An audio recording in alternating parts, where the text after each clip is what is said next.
Welcome back to the news. As Joe Biden takes his oath of office as the 46th U.S. president, the business of government itself resumes in some parts of the country. And despite the prevailing uncertainties for potential unrest and violence, a Filipino-American lawmaker pledges to fulfill her duties as Hawaii's legislature opens its 2021 session on the same day as the inauguration. Hawaii correspondent Alfred Asenes has more. It's the night before the opening of the 31st Hawaii legislative session. I'm home, and it's my first session tomorrow as an elected official, so I felt it was important to touch bases with you. State Senator Bennette Misalucha describes the festive atmosphere that used to be commonplace in and around the Hawaii state capital before the COVID-19 pandemic. In prior years, the opening day at the Capitol was such a wonderful tradition where food flowed and everyone was embraced with aloha. Because of COVID, we are skipping the ceremonies and paring it down to basics and simple. But we are excited to work with the other legislators, the other senators, to enact bills that would make a difference in all of our lives, in our district.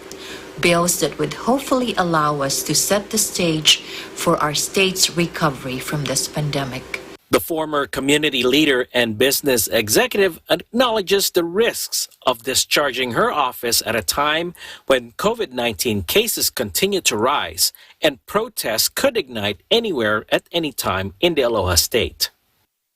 I want to thank those of you who reached out and expressed your aloha as well as concern about my safety at the Capitol in view of recent events in Washington, D.C. Do know that I feel confident that all the necessary precautions have been put in place by the relevant authorities involved. We are not taking any threats lightly.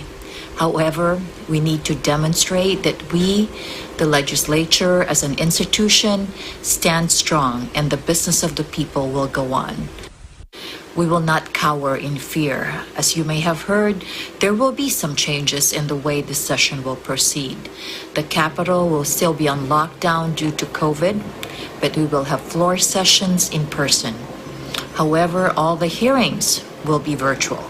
But be assured that democracy will prevail and you, as a citizen, can continue to engage and provide insights into the bills that will be introduced this year. So the state capitol is still closed to the public until further notice. However, their proceedings will be available live on YouTube. Just type in Hawaii Senate. Reporting from Honolulu, Hawaii, I'm Alfred Asenes, Eagle News. We live in interesting times. Back to you.